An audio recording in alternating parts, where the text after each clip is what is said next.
Good morning, students.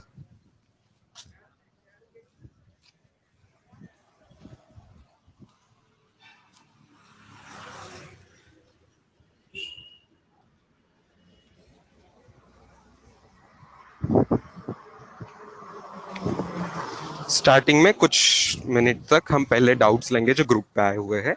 Then we will start the revision of dimensions.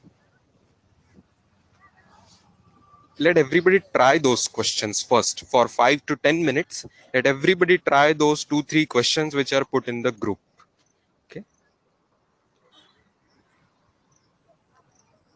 Can somebody copy it in the chat?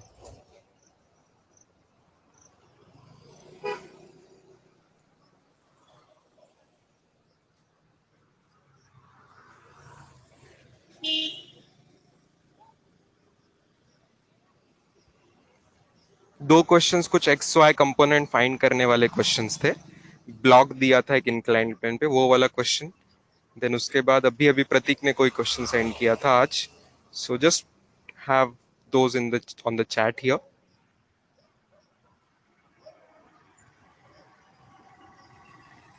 Yes, Akanksha ने भी एक question send किया है जो हमारा दिशा में से डिस्कस करने के लिए हमने रोके रखा था.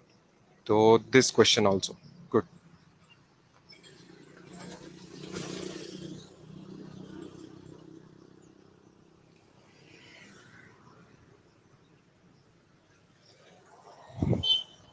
For first 10 minutes, I want everyone to try these questions.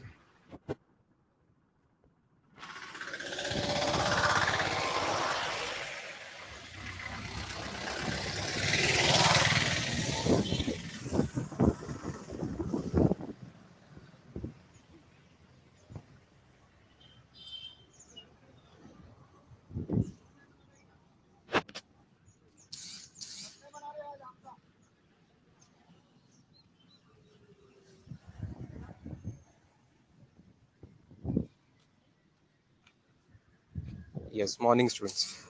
वो चैतन्य के जो दो क्वेश्चंस थे वो भी पुट कर दीजिए सब लोग.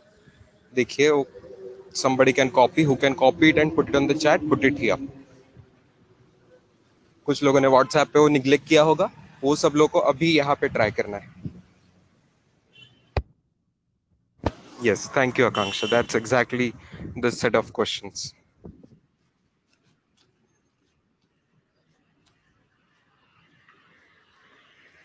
Yep, thank you, Mayank. Also, बस बस अब और कोई पुट मत कीजिए. So this is the set of questions.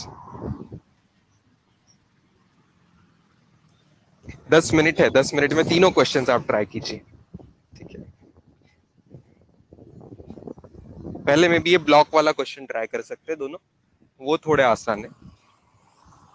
Blocks वाले जो दोनों क्वेश्चन है वो थोड़े से आसान है.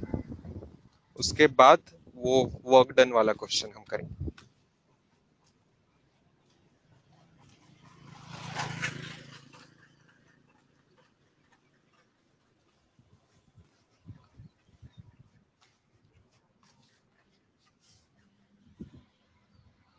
को ध्यान से देखना है, उसमें एक्स और वाई एक्सिस अजीब तरीके से लिए हुए थोड़े से उस क्वेश्चन में, ब्लॉक वाले क्वेश्चन में. एक्स वाई एक्सिस उन्होंने जहां बोला है वो हमें लेना पड़ेगा.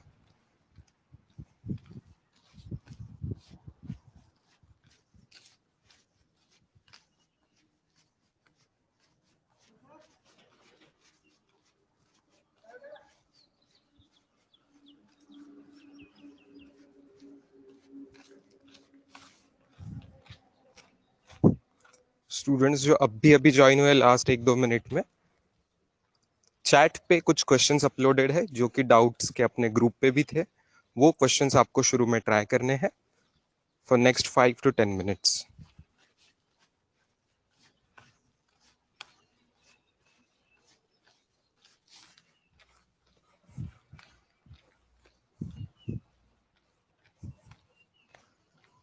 In 10 minutes, we will start discussing those questions, doubts first, and then we will start the revision of dimensions.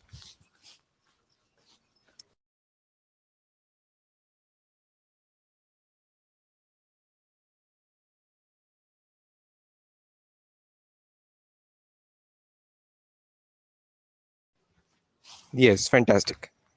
That makes it 4 questions total as doubts. We will talk of all these 4 questions in 10 minutes.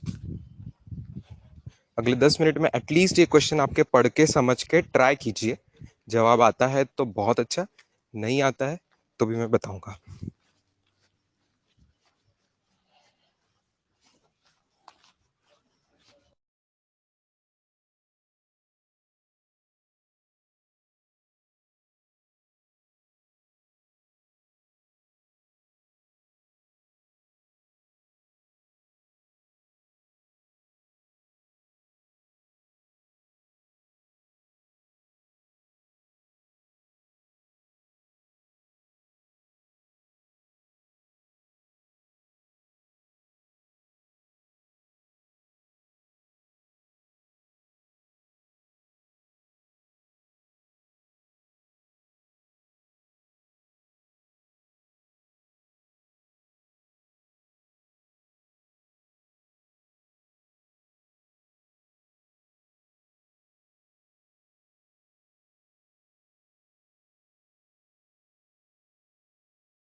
Yes, last 5 minutes to try these questions.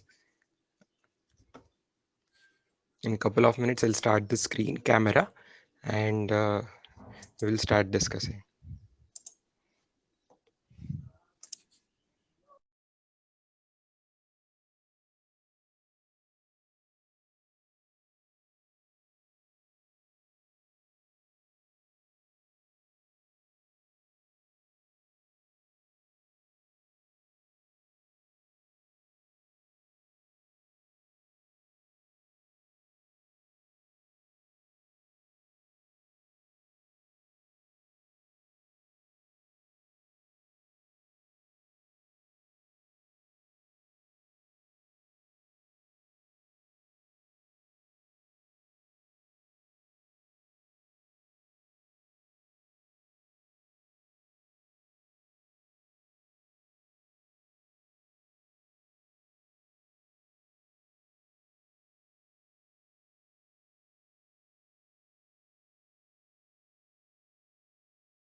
Okay students,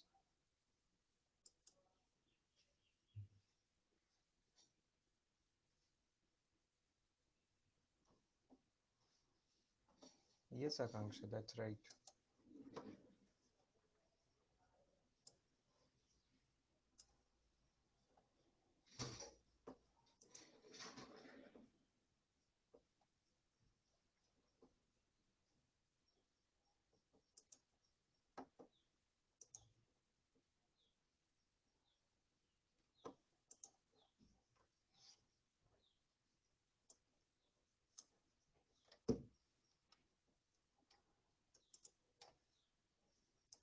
चलो सबसे पहले ये दो block वाले question हम try करें. Question number 9, 10. Okay, Pranav has typed the answers. We will see if it is right or wrong.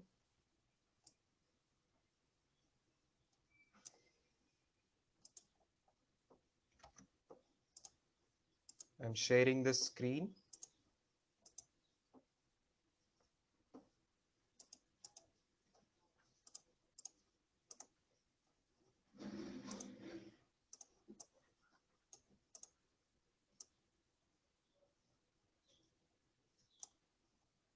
Yes, everybody can see the screen, students, right?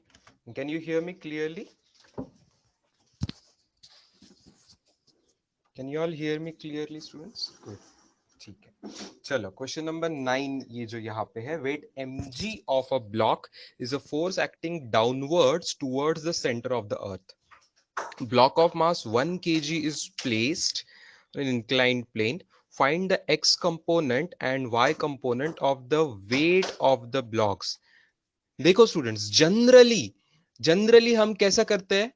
Generally हम आई cap इसको लेते थे और राइट साइड के vector को, और ऊपर के वेक्टर को ऐसा जे कैप लेते हैं. कई बार we do like this, most of the times we do like this. उस हिसाब से क्या हो जाएगा, अगर कोई 1 kg का ब्लॉक है, भले तिरछा रखा हुआ हो, but because it is 1 kg block, उसका वेट सबको पता है. वेट का फॉर्मूला होता है m into g. Everybody knows this. Weight का फॉर्मूला होता है m इंटू जी. तो यहां मास दिया है 1 kg, जी की वैल्यू 9.8 होती है. अप्रोक्सीमेटली 10 लेते हैं, कई बार उसको अप्रोक्सीमेटली आप 10 ले सकते हो इजियर कैलकुलेशन के लिए. तो वेट आ गया 10 न्यूटन, यहां तक मानते हो? तो इसका जो वेट आएगा, ये आएगा 10 न्यूटन. और वेट कहाँ एक्ट करता है? डाउनवर्ड्स. वेट एक्ट करता है downwards. Do you agree? Weight है ना, अर्थ, अर्थ कहाँ पुल करेगी? Earth pulls a mass towards it centre. तो नीचे पुल करती है, तो डाउनवर्ड्स पुल करेगी. क्वेश्चन में देके भी रखा है कि वेट mg जो है, it's a force acting downwards. अच्छा, तो इसको हम जनरली कैसे रिप्रेजेंट करते थे स्टूडेंट्स? अगर जे कैप ऊपर का है तो नीचे का unit vector minus J cap होता है. तो वेट बार को मैं क्या बोलता था? -10 जे कैप. -10 जे कैप न्यूटन. आ रही बात समझ में? इतना समझ में आ रहा है? बताइए. ऐसे मैं करता था. क्लियर? अच्छा, लेकिन इस क्वेश्चन में एक्स और वाई एक्सिस ऐसे नहीं दिया है जैसे मैंने लिया. They have not given x and y axis जैसे मैंने लिया आई कैप जे कैप. उन्होंने क्वेश्चन में ध्यान से देखिए, एक्स एक्सिस कौन सा लिया है? एक्स एक्सिस नीचे वाला लिया है. This is their x axis. तो इनका यहां पे आई कैप है. एक्स एक्सिस जहां लिखा है वो आई कैप है, और जहां वाई एक्सिस लिखा है वो जे कैप है उनका. मानते हो? ये उन्होंने दिया है, उनकी चॉइस है. एक्स वाई एक्सिस कहाँ लेना है, ये क्वेश्चन की चॉइस रहेगी. हर पर्सन की अपनी चॉइस हो सकती है. तो उन्होंने आई कैप जे कैप यहां लिया. एक्स डैश मतलब क्या है? वो निगेटिव साइड बताना चाहते हैं. एक्स डैश जो लिखा है वो निगेटिव आई कैप होगा, और वाई डैश जो लिखा है वो निगेटिव जे कैप होगा स्टूडेंट्स. अच्छा, अब और एक बात ध्यान दीजिए. अगर इस ऑब्जेक्ट का वेट हमें पता है कि डाउनवर्ड्स एक्ट कर रहा है, वेट W नीचे एक्ट करता है, तो यहां पे ये एंगल 37 डिग्री दिया हुआ है. तो क्या आप लोग मानते हो कि बाजू में एक मैं ब्लू कलर का एंगल बता रहा हूं वो 53 डिग्री आ जाएगा स्टूडेंट्स? ये ब्लू कलर का एंगल 53 डिग्री आ जाएगा, मानते हो? यस. 37 और 53 ना, टोटल 90 आनी चाहिए, उस हिसाब से 90 माइनस 37 करेंगे तो 53। अच्छा, उसके बाजू में मैं वापस एक ग्रीन कलर का एंगल दिखाता हूं, ग्रीन से दिख नहीं रहा है तो रेड कलर से दिखाता हूं। ये रेड कलर से एंगल दिखा रहा हूं वापस। ये कितना डिग्रीज होगा स्टूडेंट्स? ये कितना डिग्रीज होगा बताइए? वो वापस 37 होगा, क्योंकि 57 के साथ उसकी टोटल भी 90 होनी चाहिए, क्योंकि वो परपेंडिकुलर है प्लेन को, परपेंडिकुलर, तो वो भी 37 डिग्रीज होना चाहिए। चलो, वेरी गुड। अब ये डायग्राम मैं वापस निकाल रहा हूं, यहां देखिए।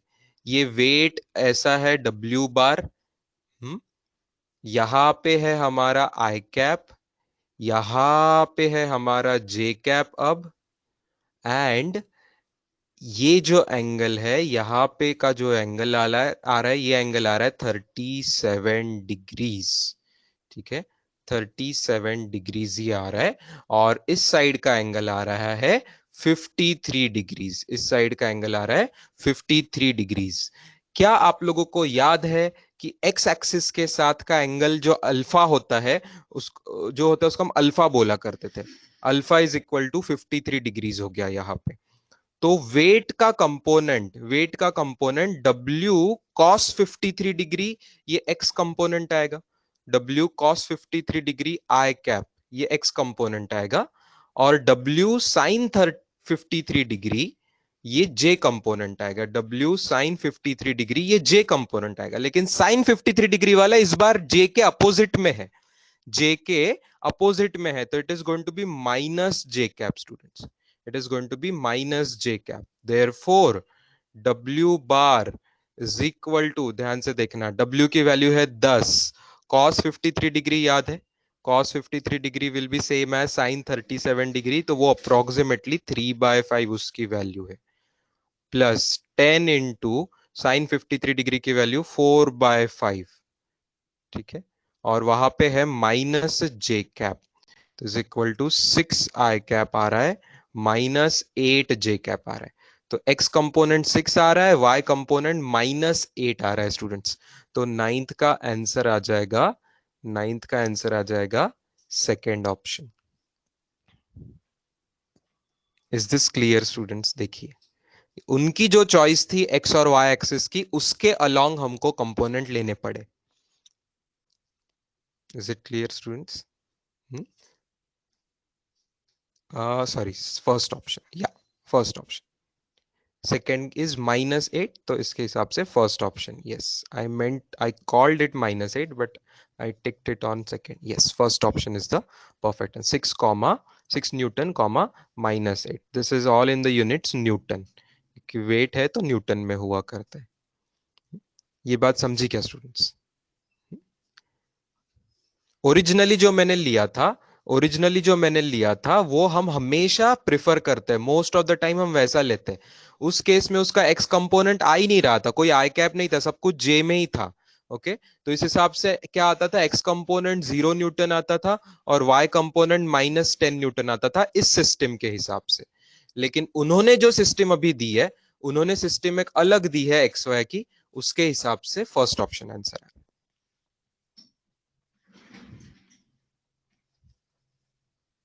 ठीक है, चलो।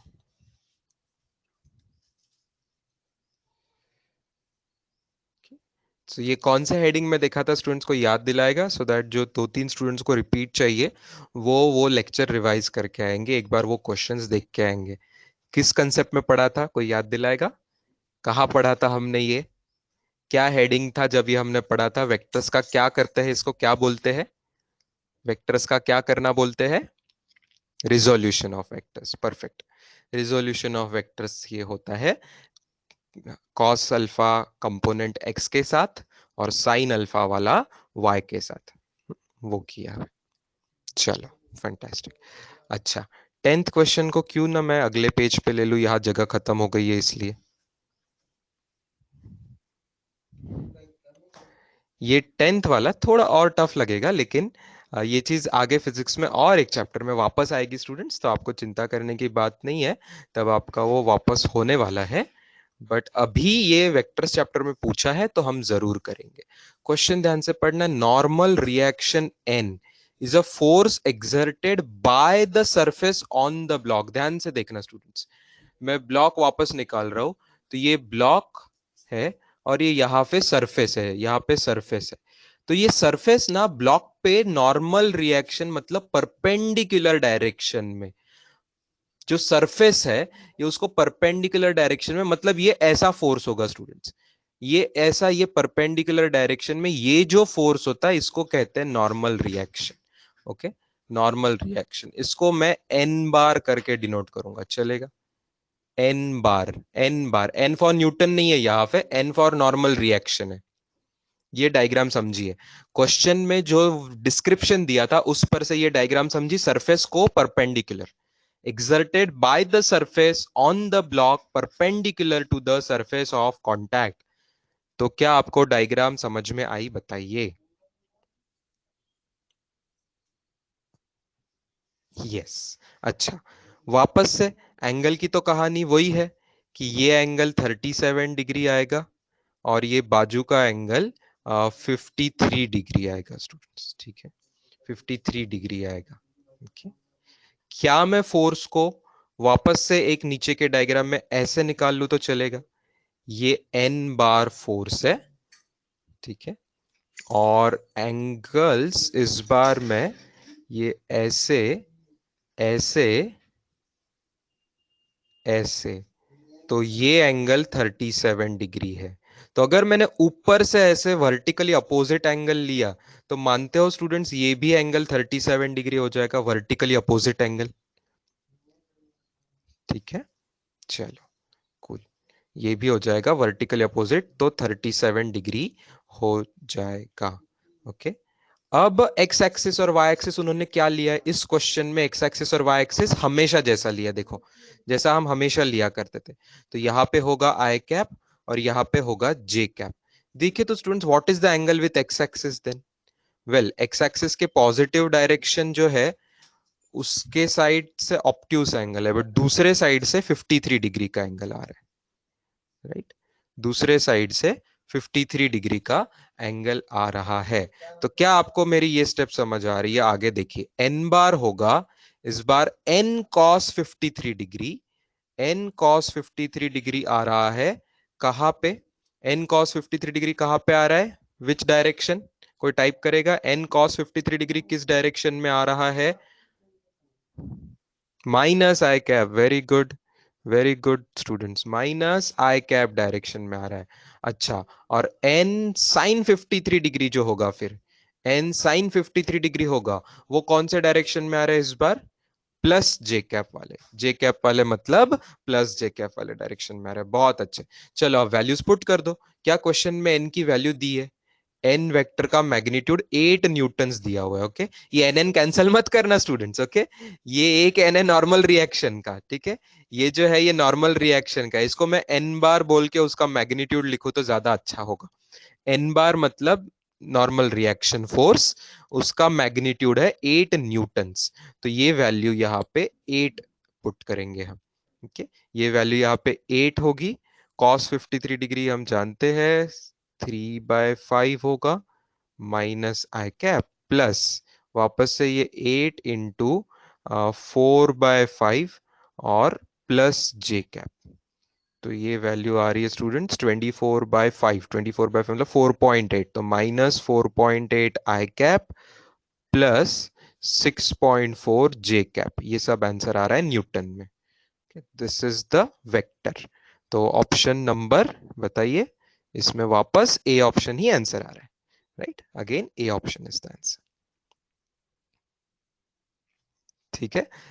क्वेश्चन समझ में आया स्टूडेंट्स? दोनों क्वेश्चन इसमें क्या था, फोर्स उनके चॉइस का था, एक्स वाई एक्सिस भी उनके चॉइस का था, रिजोल्यूशन हमको करना था,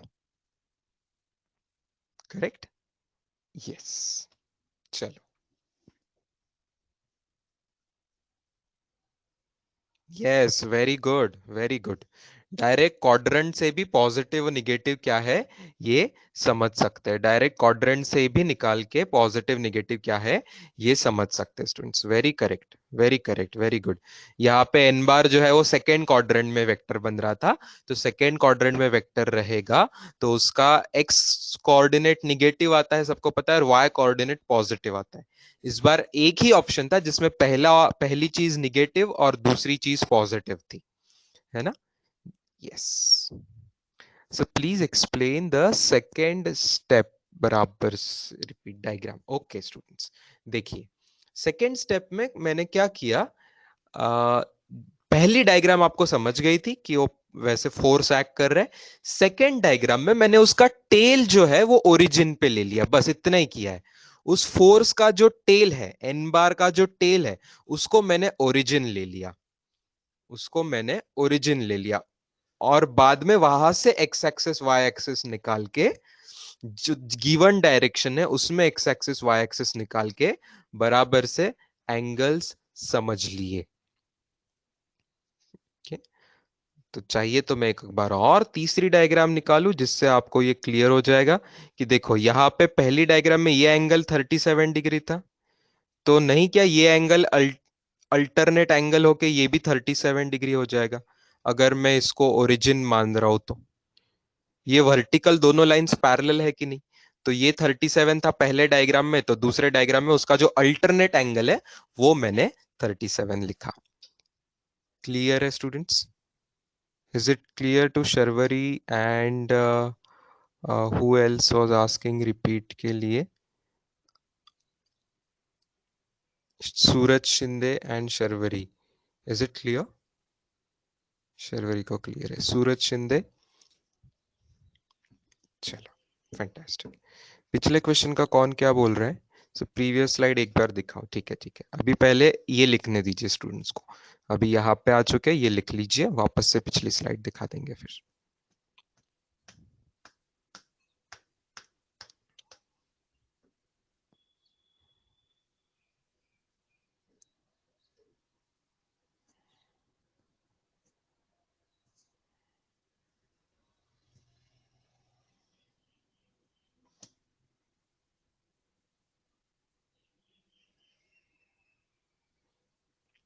मतलब इस क्वेश्चन में आपको क्या स्किल लगता है स्टूडेंट्स, कि आपको क्वेश्चन के वर्ड्स पढ़ के डायग्राम बराबर से वेक्टर फोर्स दिखाते आना चाहिए, एंड देन उसको रिजोल्यूशन करते आना चाहिए। उसका कौन सा कंपोनेंट एक्स एक्सिस में होगा, कौन सा कंपोनेंट वाई एक्सिस में होगा, साइन होगा कि कॉस होगा, प्लस होगा कि माइनस होगा, ये रिजोल्यूशन का आपको स्किल आना चाहिए। ये वो आपसे चेक कर रहे थे।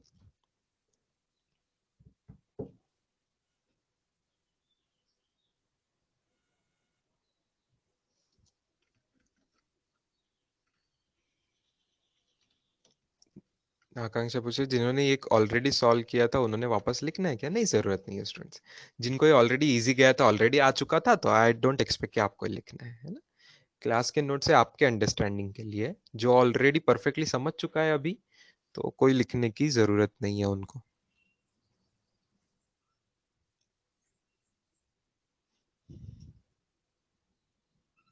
ऐसे क्वेश्चन टेस्ट में आएंगे क्या? नहीं, पहली टेस्ट है ना आपकी, तो पहली टेस्ट को बहुत टफ नहीं रखा जाता है कभी भी। तो पहली टेस्ट में ऐसे सवाल नहीं आ रहे, लेकिन हाँ फाइनल एग्जाम में जरूर आते हैं। फाइनल एग्जाम में जरूर ऐसे सवाल आते हैं। तो धीरे धीरे आपकी टेस्ट टफ होगी, पहली टेस्ट बहुत टफ नहीं रहेगी। धीरे धीरे आपकी टेस्ट रियल एग्जाम जैसी आती है। चलो पिछली स्लाइड पर का देख लीजिए, किसी को क्या लिखना था, नाइन्थ क्वेश्चन वाला।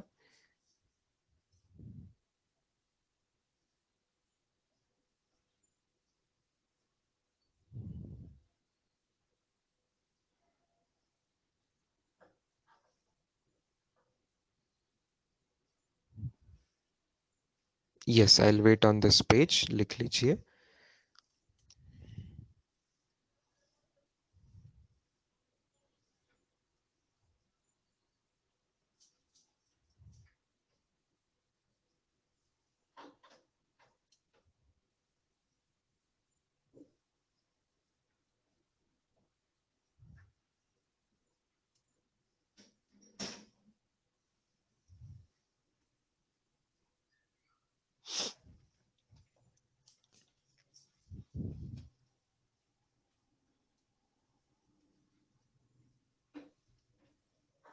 इसकी डायग्राम एक बार वापस एक्सप्लेन करो। इसके डायग्राम में भी वेट जो है वो डाउनवर्ड है, तो उसकी वेट की जहां टेल है स्टूडेंट्स, देखना उस फोर्स की जहां टेल है उसको मैंने ओरिजिन लिया है। यही ऑब्जर्व करना है आपको ध्यान से। जो भी फोर्स है उसकी टेल को मैं ओरिजिन ले रहा हूं। ओके। और एक्स एक्सिस वाई एक्सिस तो क्वेश्चन बनाने वाले की चॉइस है। फिर उसको ओरिजिन लेके उसने जहां एक्स एक्सिस बोला वहां आई कैप, उसने जहां वाई एक्सिस बोला वहां जे कैप ले लिया, उसकी मर्जी से ले लिया। और फिर वेक्टर के कंपोनेंट देखे कि एक्स एक्सिस के साथ क्या एंगल आ रहा है और वाई एक्सिस के साथ क्या एंगल आ रहा है। मेनली हम एक्स एक्सिस के साथ का एंगल लेते हैं अल्फा, फिर उसके हिसाब से कॉस अल्फा और साइन अल्फा कंपोनेंट दे देते हैं।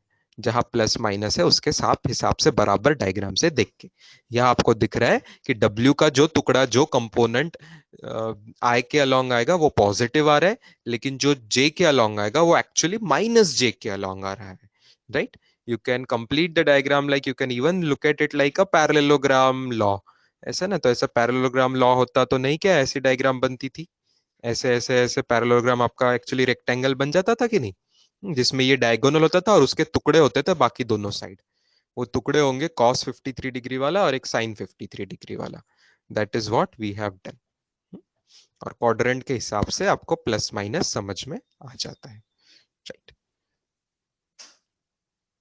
ये तो देख के ही समझ आ जाता है कि कहा जहां प्लस आई आई कैप के डायरेक्शन में है कि माइनस आई कैप के डायरेक्शन में है, और प्लस जे कैप में है कि माइनस जे कैप में है। ये डायग्राम देख के आपको समझ में आता है। राइट। चलो, नाउ अब एकदम न्यू स्लाइड आएगी विथ अ न्यू क्वेश्चन।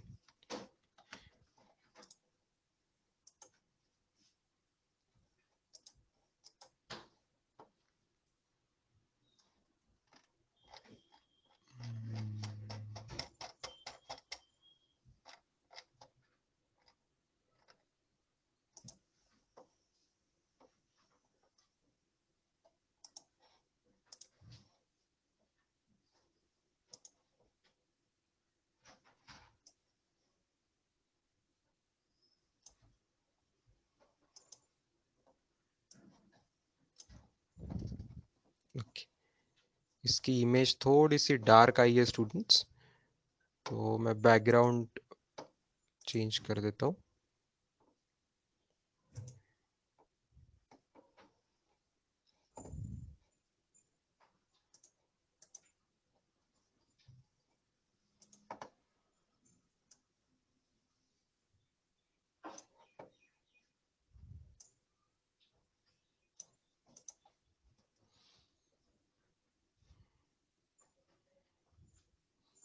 चलो, force is acting on a F bar दिया हुआ है, is acting on a particle moving in the X Y plane.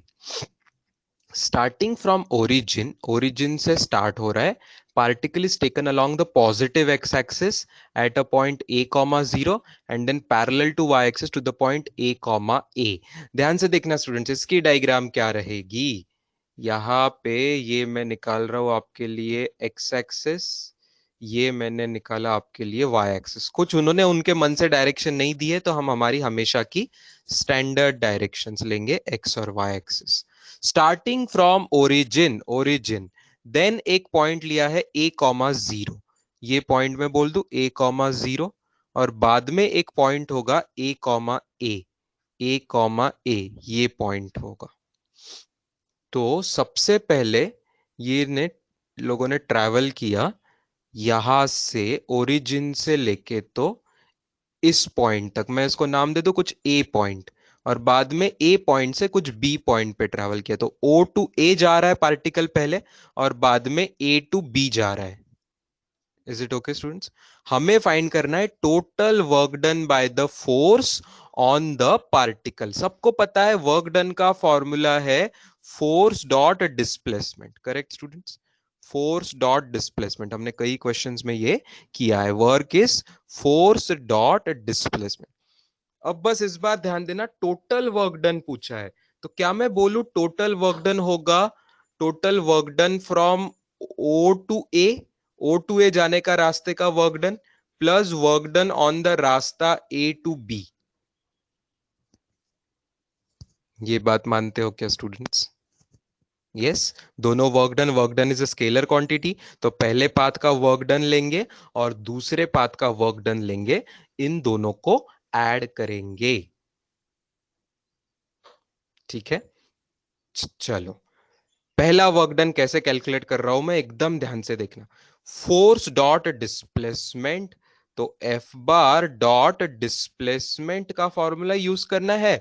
Force क्या होगा इस बार, फोर्स की वैल्यू जो सवाल में दी है, -k into Y I cap plus x J cap.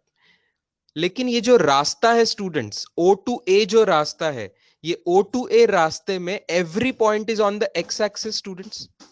On path O A, on path O A रास्ते पे every point is on X axis, every point is on X axis, तो Y coordinate zero नहीं क्या होगा students, Y coordinate zero हो जाएगा, मानते हो क्या। ओ ए पाथ पे वाई कोऑर्डिनेट हर पार्टिकल का जीरो है, एक्स एक्सिस पे पार्टिकल का वाई कोऑर्डिनेट जीरो होता है, वाई कोऑर्डिनेट जीरो होता है, वाई कोऑर्डिनेट जीरो होता है, मानते हो।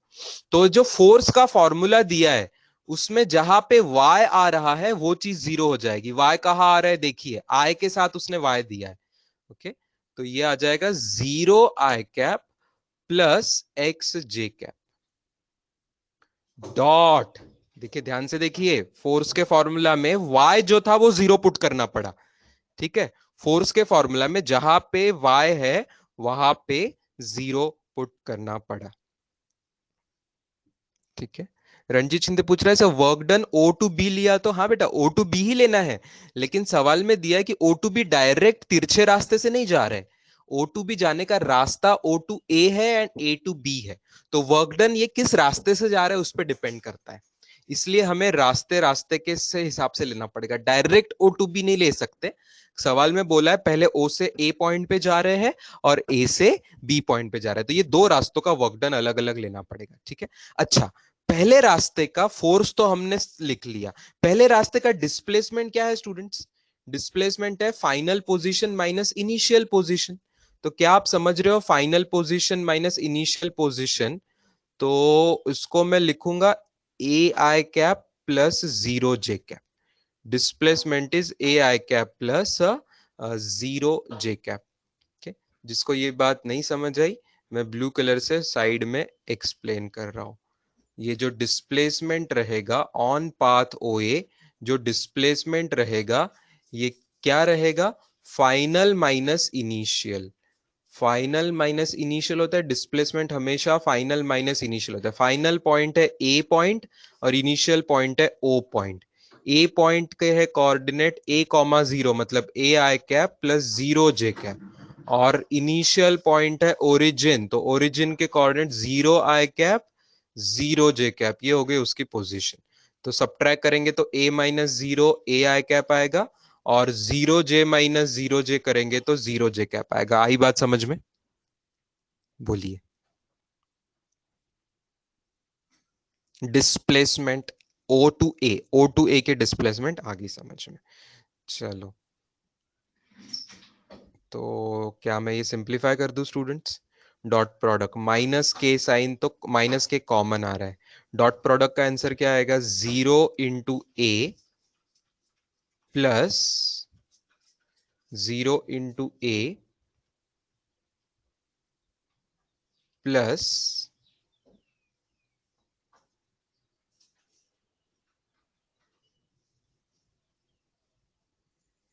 X into zero, correct, zero into A plus X into zero बराबर, तो आंसर क्या आया, ये तो जीरो आ गया स्टूडेंट्स, ये वर्क डन क्या आ गया, जीरो आ गया।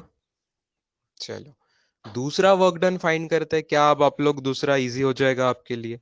दूसरे में जब F bar dot S bar करेंगे, चाहिए तो मैं F1 S1 और F2 S2 ऐसे नोटेशन यूज करता हूं, one for first path, two for second path.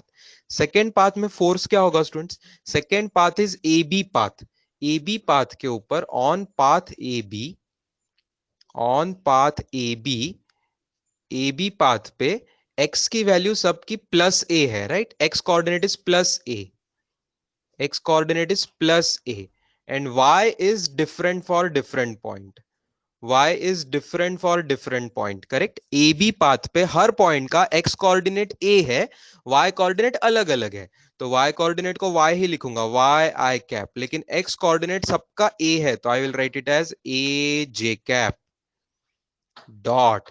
अब ये डिस्प्लेसमेंट ध्यान से देखना, डिस्प्लेसमेंट क्या रहेगी, ए टू बी जाओगे, ए टू बी जाओगे तो फाइनल माइनस इनिशियल करेंगे, तो आई कैप में आ जाएगा आपका जीरो आई कैप स्टूडेंट्स, जीरो आई कैप। थोड़ी जगह कम पड़ रही है, मैं नीचे लिख रहा हूं डिस्प्लेसमेंट, जीरो आई कैप, फाइनल माइनस इनिशियल करके देखना, जीरो आई कैप और प्लस ए जे कैप। वेरी गुड, ए जे कैप किसने टाइप किया है, सुष्मिता, शर्विल, करेक्ट, प्रथमेश, परफेक्ट। तो जीरो आई कैप प्लस ए जे कैप, ये हुआ डिस्प्लेसमेंट इज इक्वल टू, चलो आगे देखते हैं क्या आ रहा है, माइनस के इंटू वाई इंटू जीरो आ रहा है, डॉट प्रोडक्ट प्लस ए इंटू ए आ रहा है, वाई इंटू जीरो आ रहा है प्लस ए इंटू ए आ रहा है। ओके चलो ठीक है, तो क्या आया आंसर स्टूडेंट्स, पहली टर्म जीरो हो गई, दूसरी टर्म के हिसाब से माइनस के ए स्क्वायर, ये होना चाहिए आंसर। आकांक्षा क्या ये ऑप्शन था, तूने जहां सवाल डाला वहां से क्या ये माइनस के ए स्क्वायर ऑप्शन था, तो वो आंसर आएगा।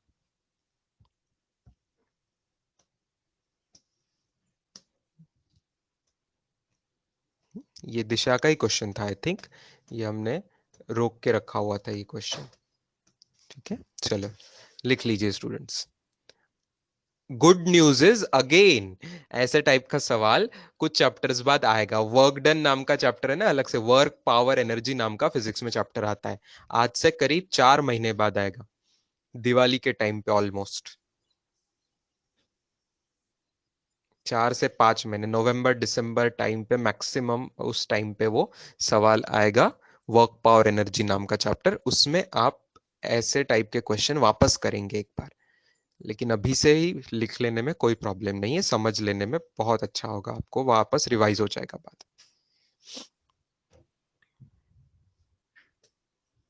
क्यों दिया है ये क्वेश्चन यहाँ पे अभी, क्योंकि ये वेक्टर से संबंधित है, इसलिए मैक्सिमम इसके हर कॉन्सेप्ट जो है वो वेक्टर से संबंधित था, फाइनल माइनस इनिशियल लेना, डॉट प्रोडक्ट लेना, ये सब वेक्टर से जुड़ा हुआ है इसके लिए।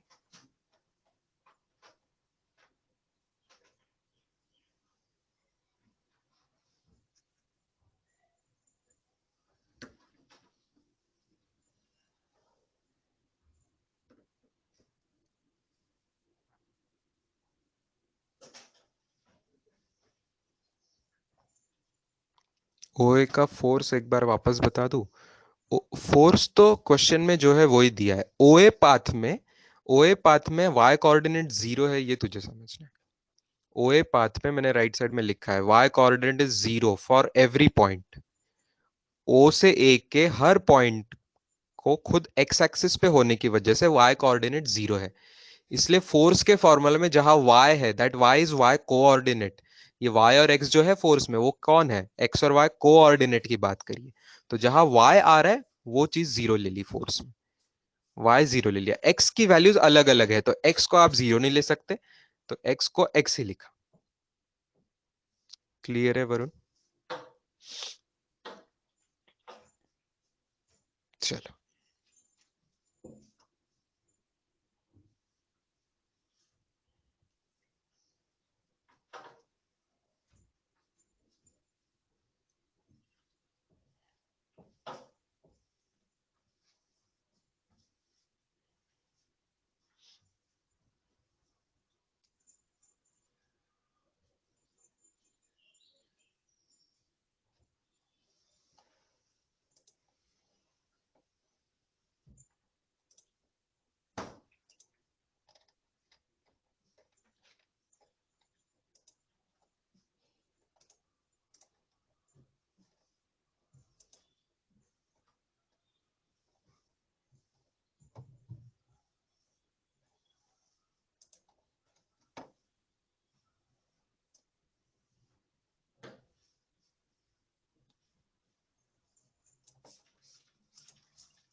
जिनको प्रीवियस स्लाइड देखना है वीडियो एक बार वापस देख लीजिए, स्क्रीनशॉट ले लीजिएगा।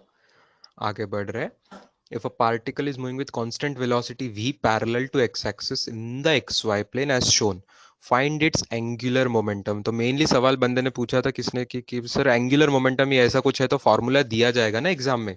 तो मैंने बोला था हाँ इस संडे के टेस्ट में देंगे, फाइनल एग्जाम में नहीं दिया जाएगा क्योंकि फाइनल एग्जाम में आपका हर चैप्टर होता है तो आपको एंगुलर मोमेंटम ऑलरेडी पता होता है। तो ये एंगुलर मोमेंटम है स्टूडेंट्स, एल बार इसका नोटेशन है। एंगुलर मोमेंटम को मैं एल बार नोटेशन दे रहा हूं, ये इसका स्टैंडर्ड नोटेशन है। इसका फॉर्मूला होता है are bar cross capital P bar, where capital P bar is linear momentum. Linear momentum मतलब मोमेंटम जो आप जानते हो, है ना, m v mass into velocity वाला। ओके, एल बार होता है एंगुलर मोमेंटम कहते हैं इसको, L bar is angular momentum. ठीक है, ये फॉर्मूला है। अच्छा, इस डायग्राम में कौन कहां पे है देखिए, आर बार कौन होता है, are bar is a position vector, mass जहां पे है उसकी पोजीशन। तो ओरिजिन से लेके मास कहां पे है देखिए, डायग्राम में मैंने एरो से दिखाया। ये जो वेक्टर रहेगा रेड कलर का वेक्टर, ये रहेगा आर बार वेक्टर। ठीक है, इसका नाम रहेगा are bar. Okay, are bar vector. अच्छा, चलो ध्यान से देखिएगा स्टूडेंट्स, क्या इस सवाल में मैं लिख लू आर बार क्या है और मोमेंटम बार क्या है। देखिए आर बार क्या होता है, आर बार डायग्राम में ध्यान से देखिए, आर बार के मैं अगर कुछ टुकड़े करूंगा तो मे बी यहां पे उसका कोई एक्स कोऑर्डिनेट होगा स्टूडेंट्स। ये जो है ये इस लेंथ को मैं कुछ एक्स बोल दूं, एक्स, स्मॉल एक्स लेंथ बोल दूं, और वाई में जो लेंथ है वो बी है। ओके, तो विल यू बी ओके अगर मैंने आर बार को लिखा एक्स आई cap plus B J cap, चलेगा? यस और नो स्टूडेंट्स बताइए। आर बार को लिखा एक्स आई cap plus B J cap, खुश? चलो, अब लीनियर मोमेंटम की बारी। लीनियर मोमेंटम होता है मास इंटू वेलोसिटी, तो M into V bar, M into V bar. क्या मैं इस बार वी बार को लिख दूं, मैग्नीट्यूड वी है और डायरेक्शन उसकी आई कैप है students, can you see, magnitude v और डायरेक्शन इज आई कैप। ये वेलोसिटी को लिखा, velocity is in i cap direction, positive direction x axis की है, तो सो मैग्नीट्यूड वी और डायरेक्शन आई कैप वाली दे दी। मतलब ये हो गया m into v i cap. ठीक है, अब करते हैं cross product. Therefore angular momentum is r bar cross p bar, are bar cross p बार। मतलब क्या हो रहा है ये देखो, आर बार है x I cap plus B J cap cross product with m v i cap. अभी बहुत आसान है स्टूडेंट्स, इस बार आपको क्रॉस प्रोडक्ट के लिए कोई बड़ा डिटर्मिनेंट लेने की जरूरत नहीं है क्योंकि छोटी सी बहुत कम टर्म्स है स्टूडेंट्स। एक टर्म आ रही है आई क्रॉस आई, तो x m v i cross i, i cap cross i cap plus b M we j cap cross i cap. ठीक है, क्या आपको याद है स्टूडेंट्स आई क्रॉस आई क्या होता है? आई क्रॉस आई क्या होता है? आई क्रॉस आई होता है जीरो, खुद का खुद के साथ क्रॉस प्रोडक्ट जीरो हो जाता है। अच्छा, और दूसरी टर्म को क्या लिखेंगे, B M we J cross I, याद है जे क्रॉस आई क्या होगा, जे क्रॉस आई क्या होगा, जे क्रॉस आई क्या होगा, माइनस के, वेरी गुड। आई क्रॉस जे होता है के, जे क्रॉस ए होता है minus k students. Okay, so this is the answer, answer is, answer is b M v minus k cap, ये होगा एंगुलर मोमेंटम वेक्टर। ठीक है, ये उसका मैग्नीट्यूड बता रहा है, बी एम वी ये उस एंगुलर मोमेंटम का मैग्नीट्यूड है, और ये minus I cap minus k cap उसकी डायरेक्शन है, मतलब negative Z axis, Z axis का निगेटिव साइड जो है ये उसकी डायरेक्शन है।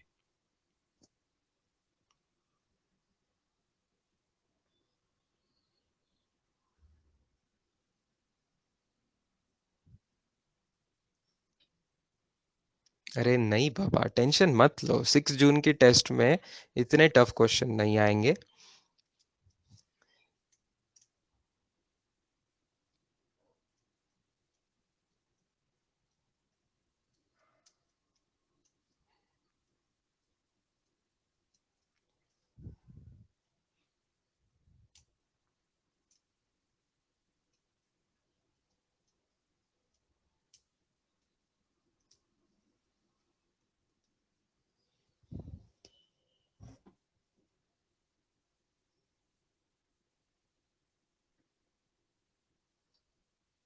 चलो, can we start revision students dimensions की?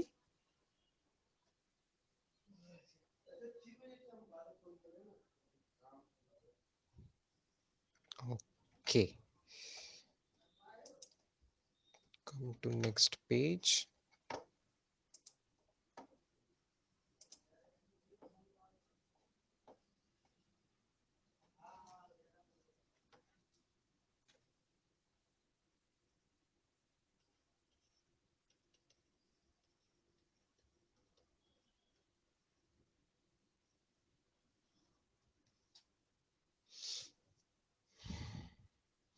तो कल हमने 7 फंडामेंटल क्वांटिटीज रिवाइज करी थी स्टूडेंट्स।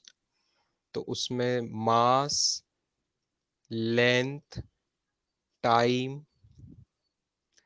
देन था करंट। तो करंट का नोटेशन एक तो आई करके या तो ए करके, आई या ए करके नोटेशन। देन टेम्परेचर का के फॉर केल्विन या तो थीटा, ये भी टेम्परेचर का नोटेशन होता है। एंड देन लुमिनस इंटेंसिटी के लिए सी डी फॉर कैंडेला, या तो मैंने बोला था नेट पे जे भी है, जे करके भी नोटेशन है। और स्टेट बोर्ड बुक में और एक अलग नोटेशन था, कोई तो भी क्या था, तीसरा कुछ और नोटेशन था स्टेट बोर्ड बुक में। ठीक है, वो भी रहा तो चलेगा, लेकिन जनरली ये इसकी हमें जरूरत नहीं पड़ी। तो कैंडेला या जे, इससे आप खुश रहना। और लास्ट वाला एम ओ एल, लास्ट वाला m o l, candela capital C था क्या? ओके, कैपिटल सी करके दिया था बुक्स में, बोल रहे तो कैंडेला के, ठीक है। ओके स्टूडेंट्स, इन वर्ड्स में नोटेशन में कंफ्यूज नहीं होना, ये मैं आपको बार बार दोनों साल फिजिक्स में आपको टीचर्स बताते रहेंगे। कैसे कंफ्यूजन है? यहाँ J is not for joule, okay, J is denoting luminous intensity. ये यहाँ पे यूनिट्स की बात नहीं चल रही है अभी, ये बात चल रही है डायमेंशन में कैसे सिंबल यूज करेंगे वो। तो यार C फॉर कूलम नहीं है, C फॉर कैंडेला बताना चाह रहे हैं वो, C फॉर लुमिनस इंटेंसिटी को डिनोट करना चाह रहे हैं। J फॉर जूल नहीं है, J फॉर भी लुमिनस इंटेंसिटी को डिनोट करना चाह रहे हैं। Okay, that is the meaning of year. तो मोस्टली हमें एम एल टी की जरूरत पड़ती है। तो easy easy simple simple dimensions की स्टार्ट करें तो मास का डायमेंशन में रिस्पेक्टिव पावर्स में बताता था आपको। तो मास का डायमेंशन हो जाएगा 1, बाकी सब में उसका डायमेंशन क्या रहेगा? 0 0 0 0 0 0 पावर्स आएगी। तो हम बार बार लिखते नहीं है, तो हम सिर्फ मास पावर 1 लिखेंगे तो चलेगा, या तो फिर m power 1, l power 0, t power 0, पहले तीन भी दिखाएंगे तो चलेगा। अगर कोई लेंथ है तो लेंथ के लिए क्या आ जाएगा? 0 1 0। ठीक है, आगे का मैं लिख नहीं रहा हूं बार बार, जब नहीं लिख रहा हूं तो 0 समझ लेना है। और टाइम के लिए स्टूडेंट्स क्या आएगा डायमेंशन? 0 0 1। ठीक है, इन्हीं से जाने पहचाने सिमिलर लोगों पे आते हैं। फ्रीक्वेंसी आपको याद है, frequency is a reciprocal of time होता है। कल हमने हर्ट्ज करके, मतलब पर सेकेंड करके उसका यूनिट भी देखा था। तो डायमेंशन क्या हो जाएगा students? 0, very good, 0 - 1, right, time का रेसिप्रोकल हो जाएगा। तो 0 0 - 1। इससे मेरा क्या मतलब है? इससे मेरा मतलब है dimension of frequency is m की पावर 0, l की पावर 0, t की पावर -1।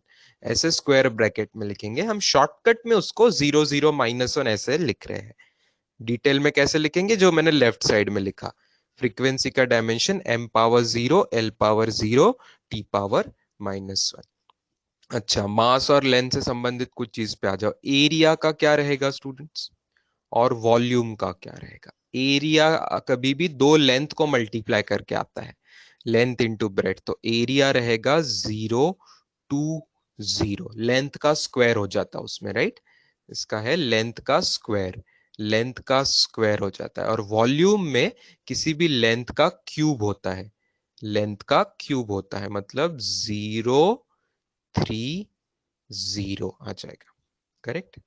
अच्छा, डेंसिटी की बात करें स्टूडेंट्स, जब डेंसिटी रहेगी तो mass divided by volume, mass divided by volume, तो मास की पावर और वॉल्यूम की पावर -3 हो जाएगी, डिवाइडेड में आ जाएगा तो पावर निगेटिव बन जाती है, तो 1 - 3 0, correct. This was about density. बहुत अच्छा। अच्छा स्टूडेंट्स, ये चार लोगों को अभी साइड में ही रखते हैं, बाकी जो है ना 4 डायमेंशन, इनको साइड में ही रखो, अभी इनकी कोई जरूरत नहीं पड़ रही है स्टार्टिंग में। अच्छा, स्पीड या वेलोसिटी का डायमेंशन बताएंगे, स्पीड हो या वेलोसिटी हो, और वेलोसिटी इसका डायमेंशन बताएंगे। ये होता है distance upon time, distance upon time, तो इसका मास में कुछ संबंध नहीं है, डिस्टेंस आएगा 1 और टाइम के हिसाब से टाइम डिवाइड हुआ है तो -1 आएगा। बहुत अच्छे। जब एक्सेलरेशन आएगा स्टूडेंट्स, तो एक्सेलरेशन में वेलोसिटी और एक बार टाइम से डिवाइड हो जाएगी, और एक बार टाइम से डिवाइड हो जाएगी तो क्या आएगा, 0 1 - 2, ठीक है, टाइम से और एक बार डिवाइड हो गया तो 0 1 - 2। अच्छा, अभी अभी हमने कहीं मोमेंटम की बात करी थी, मोमेंटम की बात करी थी, मोमेंटम मतलब कुछ नहीं बोला, मतलब लीनियर मोमेंटम की बात होती है स्टूडेंट्स। तो इट इज लीनियर मोमेंटम का फॉर्मूला याद है, मास इनटू वेलोसिटी, तो मास भी आ जाएगा, मास भी आ जाएगा उसमें, और वेलोसिटी वाला एज इट इज आ जाएगा, 1 1 - 1। बहुत खूब। चलो, बहुत स्टूडेंट्स आंसर परफेक्ट। अच्छा, अभी अभी क्योंकि हमने एंगुलर मोमेंटम भी देख लिया, तो क्या आपका ध्यान था एंगुलर मोमेंटम में लीनियर मोमेंटम के साथ साथ मल्टीप्लाइड था एक बार आर, आर भी डिस्टेंस होता है स्टूडेंट्स, आर भी डिस्टेंस होता है, तो एंगुलर मोमेंटम था 1 2 - 1, 1 2 - 1।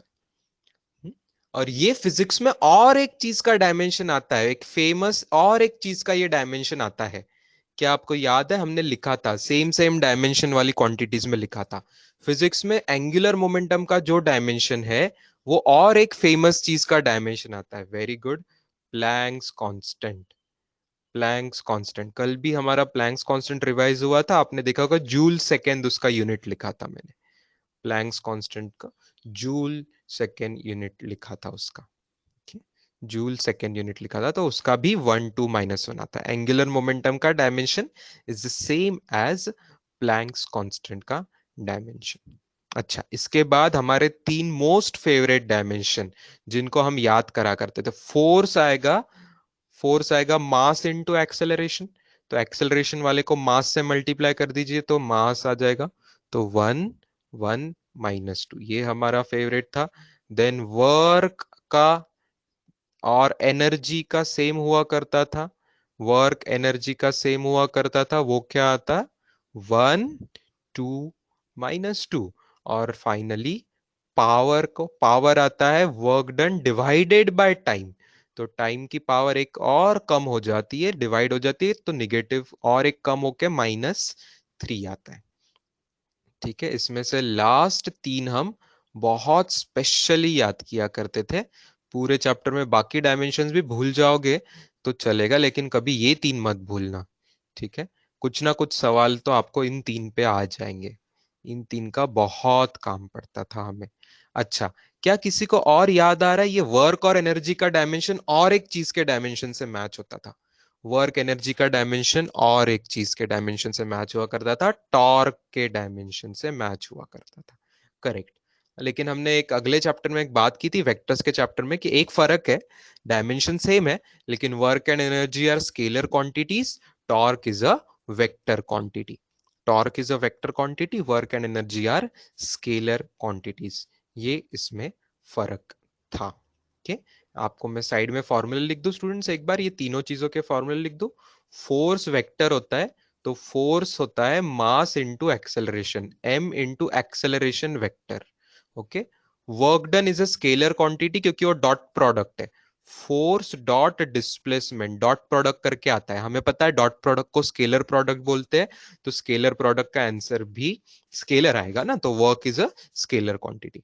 एनर्जी अलग अलग टाइप की होती है, एनर्जी बहुत अलग अलग टाइप की होती है। For example kinetic energy, K for kinetic energy बोलूं तो kinetic energy is half M V square, जहां पे v वेलोसिटी नहीं है, v is a speed.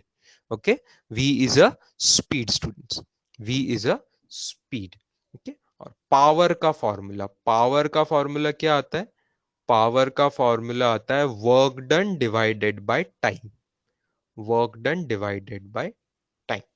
somebody is asking sir angular momentum का फॉर्मूला क्या है? ये लिखा था ना अपन ने थोड़ी देर पहले, आज देखो वो अभी लेटेस्ट क्वेश्चन जो किया था उसमें एंगुलर मोमेंटम का फॉर्मूला लिखा था, तो उसका फॉर्मूला आता है L bar is equal to, L bar is equal to R bar cross linear momentum, मतलब एम वी बार। ठीक है, L bar is equal to R bar cross M V bar, जगह कम है, अगर ऊपर बड़े में लिखो तो L bar is equal to R bar cross linear momentum that is M V bar. okay? ये L bar is angular momentum, ये एंगुलर मोमेंटम का फॉर्मूला है। Okay, this we have seen. All clear students? इस page का और कोई formula dimension की जरूरत है आपको? इस पेज वाला क्लियर है, ठीक है। हाँ, एनर्जी में आप बाकी काइनेटिक एनर्जी, पोटेंशियल एनर्जी का भी फॉर्मूला ले सकते हैं, सबका डायमेंशन तो सेम आएगा, किसी भी टाइप की एनर्जी का डायमेंशन सेम आएगा, राइट।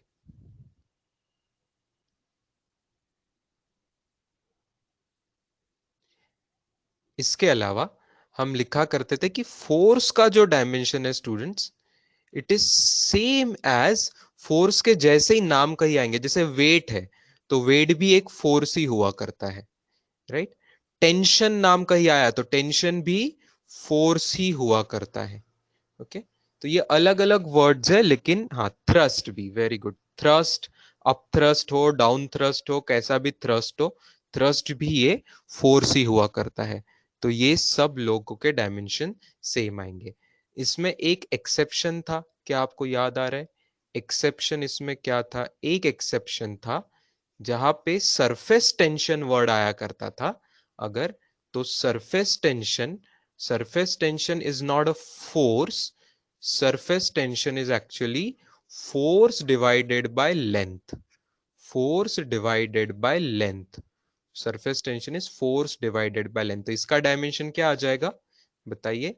इसका डायमेंशन क्या 1 1 - 2 आएगा? नहीं। 1 1 - 2 आएगा क्या? नहीं। लेंथ है से डिवाइड हो जा रहा है तो लेंथ की पावर कम हो जाएगी, तो 1 0 - 2 आएगा। ये एक्सेप्शन है। ऊपर के बाकी सबका है 1 1 - 2, हर टाइप के फोर्स का होता है 1 1 - 2, लेकिन surface tension is a force per unit length, force divided by length होता है, तो लेंथ की पावर एक से कम हो गई। Okay, what is the question on the chat box? My question,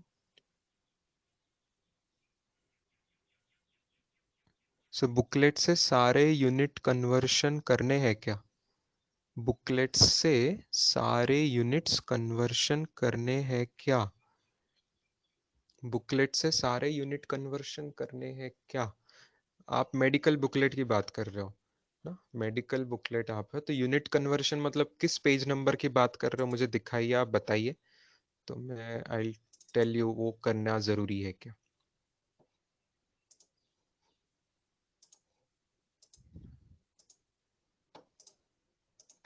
ये लीजिए फुल स्क्रीन, ये लीजिए बुकलेट, पेज नंबर 7 की बात कर रहे हो, page number, medical booklet page number 7।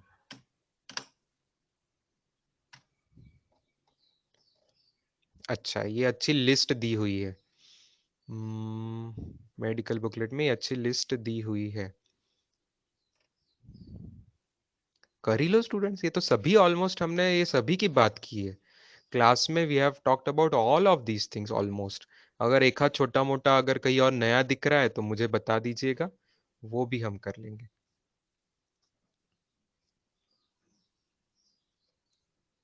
ठीक है, वो भी हम कर लेंगे। देखो यही चीज है, हम अभी जो बात करें, शायद लेटेंट हीट मैंने नहीं किया था क्लास में, लेटेंट हीट हमें किसी सवाल में नहीं आया था तो वो नहीं किया था। तो लेटेंट हीट ये चीज एक आ रही है आपको, उतना बता देंगे। हाँ ये सब मैंने लिख के दिया है ना क्लास में, most of the things this way have written. प्रथमेश की क्या कमेंट है, प्रथमेश की कमेंट क्या है?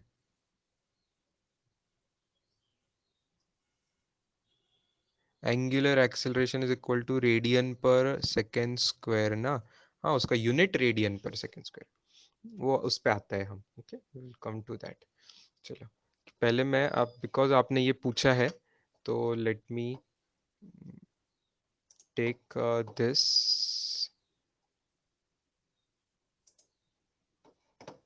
बुकलेट का page on the board to have a talk about this.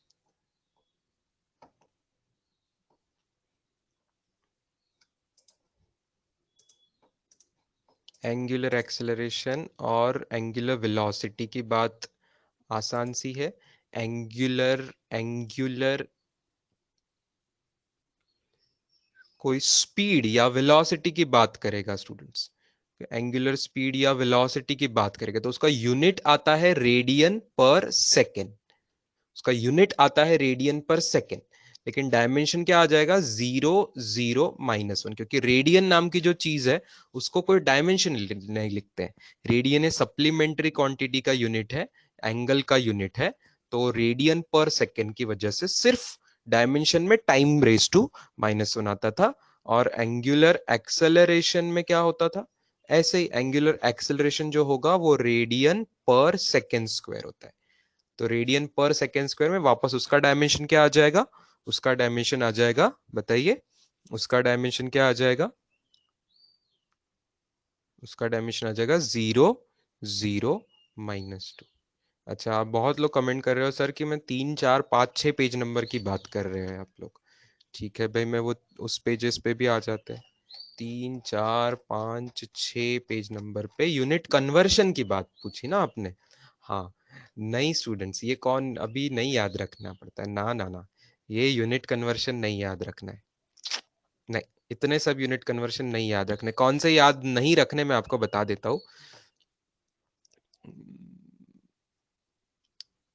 इसको भी ले लेते हैं ताकि आप लोग ये क्लियर हो जाए आपको। 1 मिनट, इसको मैं लेता हूँ, some important conversion factors. This let me take on the screen.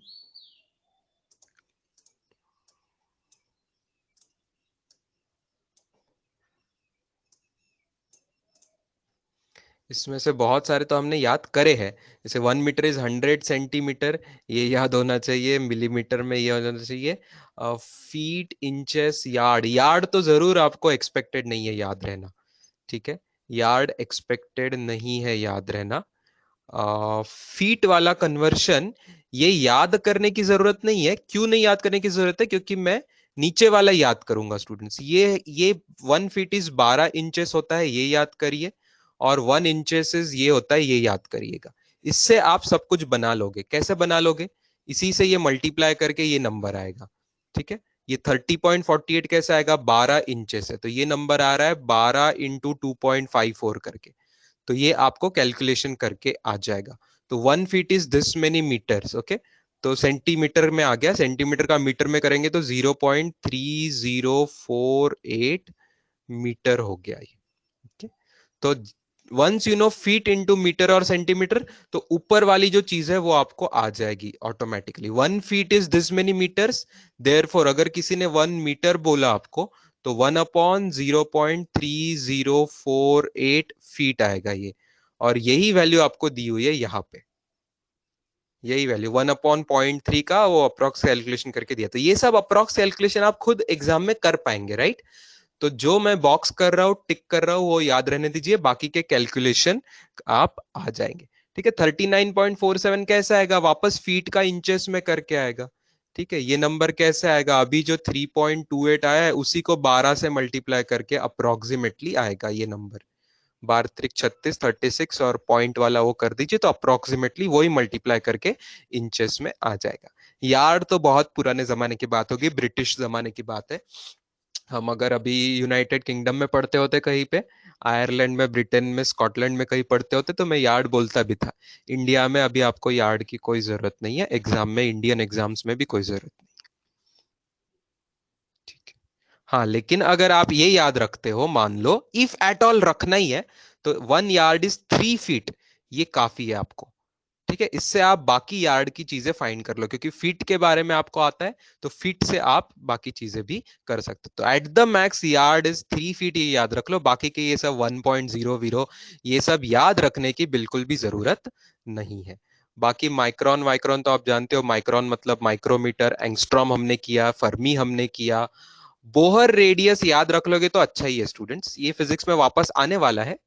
इसको अप्रोक्सिम 0.529 एंगस्ट्रॉम। ओके, पॉइंट, कल आपने मेरा ऑल इंडिया रैंक पूछा था स्टूडेंट्स, ये मेरा जेई एडवांस का ऑल इंडिया रैंक जो था ये 529। ठीक है, ये बहुत अच्छा नंबर होता है जिनको मैथ्स पसंद है। इन वन सेंस 23 का स्क्वायर है, ये 23 का स्क्वायर इज 529। ओके, 0.529 एंगस्ट्रॉम, ये बोर रेडियस की वैल्यू है। तो ये वैल्यू आपको कभी फिजिक्स में आगे लगने वाली है। इस टेस्ट में मैं सवाल नहीं पूछूंगा इस पे, इस टेस्ट पे सवाल में पूछा भी नहीं है मैंने, पेपर ऑलरेडी निकाल चुके होते हैं हम पहले ही, टेस्ट के कुछ दिनों पहले ही। तो जरूर इस पे डायरेक्ट ऐसे याद रखने पे सवाल नहीं है, but it's better to remember, physics में लगने वाला है हमें। एयू हमने याद किया, लाइट ईयर और पारसेक हमने याद किया। नॉटिकल माइल ना, मैंने कोई नॉटिकल माइल का भाई आज तक कोई एग्जाम में माइल भी नहीं, माइल तो भी याद रख लिया तो ठीक है, माइल में अप्रोक्स में याद रखता हूँ 1.6 किलोमीटर। एक माइल जो होता है अप्रोक्सीमेटली 1.6 किलोमीटर, ये कभी काम पड़ सकता है, क्योंकि इंडिया छोड़ के बाकी सब कंट्रीज में, इवन अमेरिका में माइल यूज करते हैं। तो हमारा ब्रिटेन से अब संबंध कम है, लेकिन अमेरिका से तो संबंध है ठीक ठाक। ठीक है, America, Australia, many of other countries में माइल्स आप यूज करेंगे। ठीक है, किलोमीटर पर आवर नहीं यूज करते हो, माइल्स पर आवर। आपने क्रिकेट में भी देखा होगा, बॉल की स्पीड वो किलोमीटर पर आवर में बताते, तो माइल्स पर आवर में भी बताते। बहुत सारे क्रिकेट के आपको चैनल्स पे वो बॉल की स्पीड आपको माइल्स पर आवर में दिखाते। तो इतना अप्रोक्स याद रखें कि माइल ये किलोमीटर से बड़ा है, करीब करीब 1.6 किलोमीटर, इतना सही है, काफी है। ठीक है, बाकी नॉटिकल माइल की जरूरत नहीं है, यार्ड वार्ड के बाकी डिटेल्स की जरूरत नहीं है। Is it okay students? This is for everyone, okay, even engineering students. भले ये मेडिकल बुकलेट से हम ले रहे हैं, this is the same thing for engineering students also. You man can take screenshot of this if you want and revise it in this वे।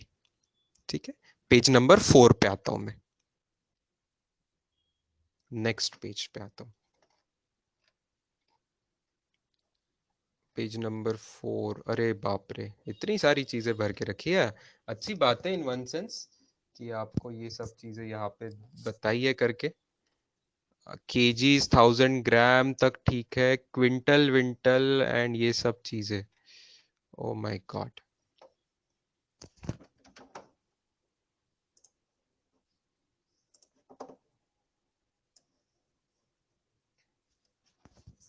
इस page पे तो बहुत कम चीजें याद रखनी है स्टूडेंट्स, इस पेज की बहुत कम चीजें याद रखनी। क्विंटल इज 100 kg, चलो ठीक है, रियल लाइफ के लिए आप थोड़ा याद भी रख लो। डायरेक्ट टन तो नहीं आपको पूछेंगे, metric ton, yes, metric ton काम में आता है। 1000 kgs, metric ton is 1000 kg। तो क्विंटल में ग्रेन्स मेजर करते, धान्य जे असतं ना, आधीचे पहले के जमाने में लोग खेती में से अनाज आया करता था ना, तो डायरेक्ट बड़ा बड़ा अनाज बहुत सारा आया करता, तो क्विंटल्स में मेजर करते हैं। ट्रैक्टर में भर के अनाज को फिर यहाँ से यहाँ ट्रांसफर करते हैं, व्हीट हो, राईस हो, तो क्विंटल्स मध्ये, गहू तुमच्या पॅरेंट्सनी तांदूळ गहू हा क्विंटल मध्ये घ्यायचे ते, लॉर्ड ऑफ केजीज, पोते पोते भर के फिर वो घर में आया करता था, तो क्विंटल्स 100 kg हुआ करता था। मेट्रिक टन इज 1000 kg, इतना याद रख लीजिए। बाकी ये पाउंड, स्लग वर्ग, आउंस की जरूरत नहीं है। एएमयू हमने ऑलरेडी याद किया है, एएमयू हमने ऑलरेडी याद किया है। पाउंड को भी याद कर सकते हैं, पाउंड को भी याद कर सकते हैं एट द मैक्स। इसको आप, मैं ऐसा याद करता था, 1 पाउंड, ये पाउंड का सिंबल है, L B is a symbol for pound. मैं इसको याद रखता हूं आधे किलो से थोड़ा कम है, 0.45 kgs, this is how I remember it. 1 pound is equal to आधे केजी। क्यों? क्योंकि मैंने आपको बोला था बेबीज का वजन पाउंड में मेजर करते हैं। आप लोग डॉक्टर्स बनने वाले हो, पाउंड में बेबी का वजन मेजर करोगे, समझना चाहिए केजी ग्राम से क्या कन्वर्शन फैक्टर है।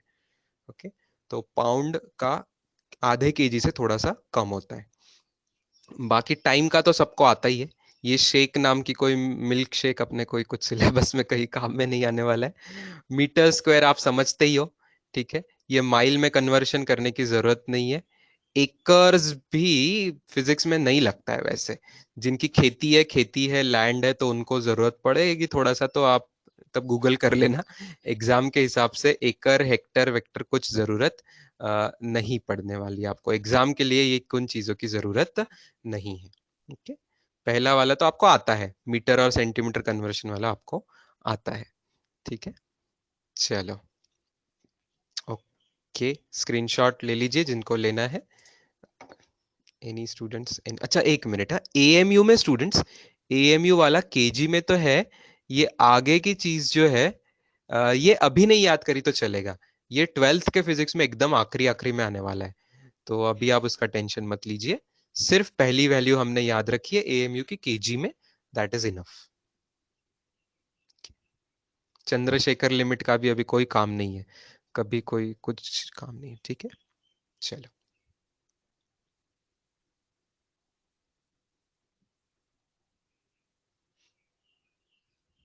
ये टाइम वाला मैंने 86,400 सेकेंड आपको क्लास में कल ही बता दिया था। ये ईयर का तो इतना, अ, इसकी ऑर्डर याद रखे, इसकी ऑर्डर एट द मैक्स काम में आएगी, है ना। 3.31 को 3 × 10⁻⁴ में करेंगे तो इसकी ऑर्डर आएगी 10⁻⁷ सेकेंड्स में। इतना काफी है। ये कोई नंबर आपको ये याद करते बैठना नहीं है, कि एग्जैक्ट नंबर को याद करते बैठना नहीं है आपको। okay? चलो, नेक्स्ट देखते हैं स्टूडेंट्स, 5th पेज। ये वॉल्यूम और इतना सारा गैलन वैलन नहीं जरूरत है स्टूडेंट्स, गैलन की कोई जरूरत नहीं है। ओके, गैलन की कोई जरूरत नहीं है। और बाकी चीजें इस पेज पे थोड़ी थोड़ी काम की है। ये डेंसिटी का कन्वर्शन मैंने आपको क्लास में कराया था, ये आप याद नहीं रखे तो भी क्लास में निकाल सकते हैं। But in one sense this is important, because ये ऐसा यूनिट छोटा हो रहा था तो सीजीएस यूनिट बड़ा हो रहा था। मतलब ये 1 ग्राम पर cm³ करते हैं, उल्टा करेंगे तो 1000 टाइम्स kg/m³ आता है। 1000 टाइम्स kg/m³, ये डेंसिटी का क्वेश्चन हम करते हैं। ठीक है, km/h को मीटर/सेकेंड में याद रखिए, 5/18। ठीक है, 5/18 मीटर/सेकेंड, या तो उल्टा याद रख, एक कोई भी याद रखिए। माइल्स वाइल्स में याद रखने की जरूरत नहीं है, नीचे वाला भी याद रखने की जरूरत नहीं है, ऊपर वाले से ही आएगा। ओके, इसको तो हम ज्यादा अच्छे से ऐसा याद रखते थे, आपको पता होगा। 18 km/h इज 5 मीटर/सेकेंड, ये बेस्ट तरीका है याद रखने का। 5 मीटर/सेकेंड इज 18 km/h। ऐसा याद रखोगे तो इजी है, फिर आपको बाकी यहाँ पे कुछ याद करने की जरूरत नहीं है। स्पीड के बारे में इतना काफी है।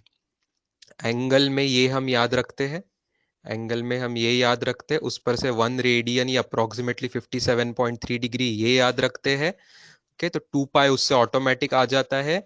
मिनट और के 60 टुकड़े सेकेंड बोलते हैं। बस इतना, ये बाकी के इतना एक्स्ट्रा का इंफॉर्मेशन रटने की जरूरत नहीं है कुछ भी।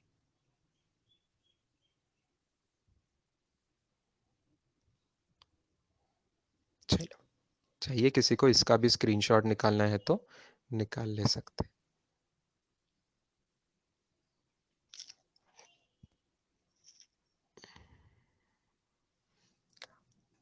प्रतीक कुंभार पूछ रहे हैं, sir are bar in angular momentum is, r बार ये पोजीशन बताता है, पोजीशन वेक्टर कहते हैं आर बार को, पोजीशन वेक्टर। आर नोटेशन ही पोजीशन, वो हमेशा लेंथ हुआ करती है। Position vector is a length. REV is revolution बेटा, REV फॉर रिवॉल्यूशन। ये सब चीज आएगी आगे, रिवॉल्यूशन सर्कुलर मोशन चैप्टर में आएगी, तो अभी आपको उसकी चिंता नहीं करनी है। REV इज फॉर रिवॉल्यूशंस, ठीक है। चलो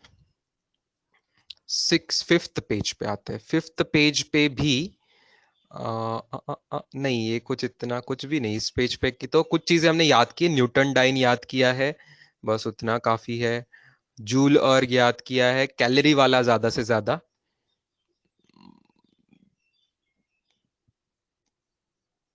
बस स्टूडेंट्स, बाकी इस पेज पे तो कुछ नहीं याद करना है। हॉर्स पावर याद करना तो करो, नहीं तो आगे चैप्टर में वापस आ जाएगा। 746 वॉट होता है हॉर्स पावर।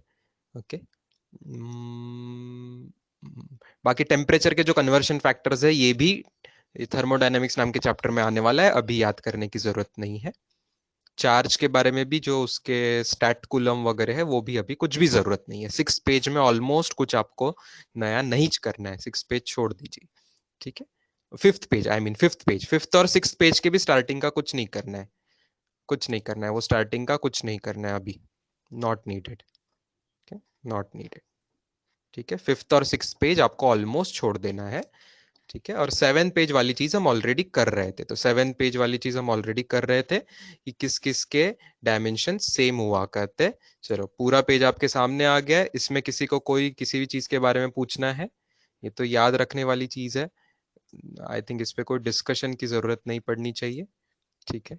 डिस्कशन की जरूरत नहीं पड़नी चाहिए। एक दो कुछ नए नाम दिखेंगे, लेटेंट हीट, थर्मल कैपेसिटी, अभी का आपने ये छोड़ भी दिया तो मुझे कोई प्रॉब्लम नहीं है। एंट्रोपी, ये दो तीन नए नाम दिखेंगे आपको, उन दो तीन नए नामों को छोड़ दीजिए, बाकी मैक्सिमम हम नाम इन सब इस टेबल के जानते हैं। Okay, चलो now I am coming to this page. कुछ इंपॉर्टेंट डायमेंशन हमें रिवाइज करने थे स्टूडेंट्स, तो जो मैंने आपको शॉर्टकट्स दिलाए थे वही आपको बता दूं। R into C, resistance into capacitance and inductance divided by resistance, ये इनके डायमेंशन हुआ करते हैं 0, 0, 1। हाँ, मतलब टाइम के डायमेंशन होते हैं, ओके। ये टाइम के डायमेंशन इनके होते हैं 0, 0, 1, ये हमने याद किया था। देन परमिटिविटी और परमिएबिलिटी के डायमेंशंस मैंने आपको याद करवाए थे, परमिटिविटी एंड परमिएबिलिटी। परमिटिविटी आता है इलेक्ट्रिक से, इलेक्ट्रिक परमिटिविटी होता है, और मैग्नेटिक परमिएबिलिटी होता है। इलेक्ट्रिक परमिटिविटी, इसको इप्सिलॉन सिंबल से, इसको म्यू सिंबल से डिनोट करते हैं। तो इसका डायमेंशन होता है, इसका डायमेंशन क्या होता है, इसका डायमेंशन होता है -1, -1, -3, 4, 2, और इसका होता है 1, 1, -2, -2, ठीक है। चलो ये याद करना काफी था, दिस एंड दिस, ओके। इसके अलावा मैंने बताया था इप्सिलॉन नॉट, मतलब वैक्यूम के अंदर जो परमिटिविटी होती है, और म्यू नॉट मतलब वैक्यूम की जो परमिएबिलिटी होती है। इसको आप मल्टीप्लाई कर दो तो 1 अपॉन स्पीड ऑफ लाइट का स्क्वायर आपको मिलता है। ये फॉर्मूला काम में आता है, ये याद रखने को मैंने बोला था, जिसी से स्पीड ऑफ लाइट को √1 upon epsilon not mu naught ऐसे कह सकते हैं, ठीक है। स्पीड पर से आपको डायमेंशन पता चल जाता है कि स्पीड क्या होती है करके। Other than this, few formulae I had asked you to compare and remember, gravitation versus electric versus magnetic के, ओके। तो इसमें फोर्स का फॉर्मूला मैंने आपको बताया था, सबको पता है ये स्कूल से, G m1m2/r²। इससे किसी को जी के भी डायमेंशन शायद याद हो गए होंगे प्रैक्टिस से, -1, 3, -2। नहीं भी याद हुए आपको तो कोई गम की बात नहीं है, ये आप इजीली निकाल सकते हो। यहाँ पे फोर्स था 1/4πε Q1 Q2, that is charge upon r², और यहाँ पे था μ/4π m1m2/r²। कई बार म्यू के बदले म्यू नॉट बोलते हैं क्योंकि हम वैक्यूम लेते हैं, most of the time vacuum में लेते हैं, इसलिए। ये m1 m2 मासेस नहीं थे स्टूडेंट्स, ये था पोल स्ट्रेंथ, ठीक है। ये था पोल स्ट्रेंथ, जिसका यूनिट हुआ करता है, आई हैड टोल्ड यू, इसका यूनिट हुआ करता है, इसका यूनिट हुआ करता है एम्पियर मीटर, एम्पियर मीटर, तो नेचुरली इसका डायमेंशन क्या होगा, 0 1, दैट इज लेंथ की पावर 1, टाइम नहीं आएगा, करंट की पावर 1, तो डायमेंशन इसका 0 1 0 1 ऐसा डायमेंशन पोल स्ट्रेंथ का हो जाएगा। इसके अलावा मैंने आपको और एक चीज बोली होगी इससे संबंधित, कि यहाँ पे होता है force is equal to M G ना, वेट के लिए mass into acceleration due to gravity, small G. यहाँ पे होता है force is equal to charge into electric field, और यहाँ पे होता है force is equal to pole strength, वापस से pole strength multiplied by magnetic field. इससे हमें कभी कभी इलेक्ट्रिक फील्ड की और मैग्नेटिक फील्ड के डायमेंशन फाइंड करना आ जाएगा अगर पूछा तो। Electric field, E for electric field, B for magnetic field, इनके डायमेंशंस आपको फाइंड करते उससे आ जाएंगे। चलो, कोई शक, सवाल कुछ इलेक्ट्रिसिटी मैग्नेटिज्म से संबंधित? और इस पे हमने कुछ बहुत सारे क्वेश्चन किए हुए थे, एचसी वर्मा से भी क्वेश्चन किए थे मुझे याद आ रहा है, फिर और कहीं कहीं से हमने इसके क्वेश्चन किए होंगे, कुछ दिशा से किए होंगे ऐसे सवाल। दिशा की डीपीपी हमने टॉपिक वाइज भी लगाई थी, दोनों डीपीपीस, एरर मेजरमेंट और यूनिट्स डायमेंशन की, और एक चैप्टर वाइज कंबाइन थी, वो भी डीपीपी हमने एक्स्ट्रा टाइम लेके डिस्कशन अच्छे से किया हुआ था उसका, आपको एक्स्ट्रा वीकेंड का टाइम देके। तो वो सब चीजें आप खुद रिवीजन में आप अपने नोट्स बनाए होंगे, कुछ क्वेश्चन आपने नोट कर लिए होंगे, टफ लगे थे आपको तो वो आप रिवाइज एग्जाम के लिए करके आ सकते हैं। All clear till this point? ठीक है। इसके बाद एक सिंपल चीज हुआ करती थी called as principle of homogeneity, principle of homogeneity of dimensions. ये चीज क्या बोलती है आपको? प्रिंसिपल ऑफ होमोजीनिटी बोलती है कि जो भी चीजों को आप ऐड कर रहे हो या सब्ट्रैक्ट कर रहे हो या इक्वेट कर रहे हो, उन लोगों के डायमेंशंस सेम होने चाहिए, सेम डायमेंशंस होने चाहिए जिनको भी आप ऐड कर रहे हो, सब्ट्रैक्ट कर रहे हो या इक्वेट कर रहे हो। मल्टीप्लीकेशन डिवीजन में ऐसा नहीं है, मल्टीप्लीकेशन या डिवीजन में अलग अलग डायमेंशन रहेंगे तो भी चलेगा। इसके अलावा हम एक इंपॉर्टेंट चीज बात किया करते थे कि डायमेंशन लेस क्वांटिटीज कहाँ कहाँ आती है, तो हमने देखा था एंगल्स डायमेंशन लेस हुआ करते हैं, प्लेन एंगल हो या सॉलिड एंगल हो वो डायमेंशन लेस हुआ करते हैं, trigonometric ratio sine cos tan ये सब हुआ करते हैं, एक्सपोनेंट में, इंडाइसेस में, पावर्स में, एक्सपोनेंट में जो भी चीज आती है वो, लॉगरिदम में जो भी चीज आती है वो, ये सब चीजें डायमेंशन लेस हुआ करती है। और जब भी रेशो ऑफ सेम क्वांटिटीज आएगा, रेशो ऑफ सेम क्वांटिटी या सिमिलर क्वांटिटी आएगा, जैसे कि स्ट्रेन हुआ करता था, है ना, फॉर एग्जांपल इसमें हमने स्ट्रेन देखा था, strain was ratio of change in length upon length, ऐसे टाइप की चीजें, तो ये भी डायमेंशनलेस। यस, रिफ्रैक्टिव इंडेक्स भी sine I upon sine R, तो ट्रिग्नोमेट्रिक रेशियो 2r है, तो वो भी डायमेंशनलेस होगा। ये सब डायमेंशनलेस वाली चीजें हुआ करती थी। ठीक है। इसके अलावा फिर हमने देखा था एप्लीकेशंस देखे थे, प्रिंसिपल ऑफ होमोजेनिटी वगैरह सब देखने के बाद एप्लीकेशंस ऑफ डायमेंशन में यूनिट कन्वर्शन एक आसान चीज थी, यूनिट कन्वर्शन एक आसान चीज थी एप्लीकेशन ऑफ डायमेंशंस में, यूनिट कन्वर्शन एक आसान चीज थी। ठीक है, कैसे यूनिट कन्वर्शन किया करते थे, किसी को अगर याद नहीं है, मान लो कि 1 जूल कितने अर्ग हुआ करता है, तो 1 जूल कितने अर्ग हुआ करते हैं, किसी को सपोज याद नहीं है, तो वो बंदा क्या करेगा, वो याद करेगा कि जूल तो एनर्जी हुआ करती है, और एनर्जी का डायमेंशन क्या हुआ करता है, 1 2 - 2, तो वो जूल को क्या लिख देगा, जूल को 1 के हिसाब से केजी लिख देगा, 2 के हिसाब से मीटर स्क्वायर लिख देगा, और पर सेकेंड स्क्वायर लिख देगा। फिर वो केजी का ग्राम में करेगा 10⁻³ ग्राम, मीटर का सेंटीमीटर में करेगा 10⁻² सेंटीमीटर, उसका स्क्वायर, सेकेंड का तो सेकेंड ही आता है तो उसमें कोई चेंज नहीं होगा। फिर ये पूरा लॉज ऑफ इंडाइसिस लगा के 10⁻³ इंटू 10⁻4 करके ग्राम सेंटीमीटर स्क्वायर पर सेकेंड स्क्वायर, इसी को अर्ग नाम देंगे, और यहाँ पे आ गया 10⁻7। तो किसी को याद नहीं है तो फिर वो ऐसे डायमेंशन का यूज करके भी निकाल ले सकता है। ये डायमेंशन का यूज किया, डायमेंशन याद थे, उस पर से उसको जूल को केजी मीटर और सेकंड में कैसे लिखना है ये समझ में आ जाता है, उससे वो सीजीएस यूनिट में कन्वर्शन कर सकते हैं। तो ये मेथड का एक एप्लीकेशन था। और सबसे ज्यादा इंपॉर्टेंट एप्लीकेशन जो था आगे, वो था आपको रिलेशन फाइंड करते आना चाहिए। रिलेशन फाइंड करते आना चाहिए। उसमें थोड़े टफ क्वेश्चन हुआ करते थे, हम रेस टू में लिया करते थे, याद होगा आपको। Suppose time period of a pendulum का क्वेश्चन आपको बुक में मोस्टली ये दिया होता है। तो time period of a pendulum is proportional to length and acceleration due to gravity. तो इसकी पावर ए ले ली है, इसकी पावर बी ले लिया, फिर हमने कुछ कांस्टेंट ले लिया जो कि डायमेंशन लेस होगा, फिर L raise to A G raise to B ऐसा कर दिया। फिर दोनों साइड के डायमेंशन हम मैच करते थे। फिर लेफ्ट हैंड साइड के डायमेंशन और राइट हैंड साइड के डायमेंशन हम मैच करते थे। कैसे मैच करते थे, ये टाइम है तो m power 0 l power 0 t power 1, फिर लेंथ का डायमेंशन तो m power 0 l power 1, acceleration due to gravity metre per second square के हिसाब से ऐसे आ जाएगा। फिर हम इक्वेशंस बनाते थे, यहाँ के m की सब पावर 0 है, यहाँ पे भी 0 है, चलो खत्म बात। फिर l की पावर और t की पावर लेफ्ट साइड पे और राइट साइड पे m l t की पावर्स इक्वेट करते थे, याद आ रहा है। इस पर से हमारे इक्वेशंस बनते थे, ए बी सी हो, कभी एक्स वाई जेड लो, जो भी आप लेते हैं इसमें इक्वेशंस आपके बना करते थे। इन इक्वेशंस को सॉल्व करना होता था।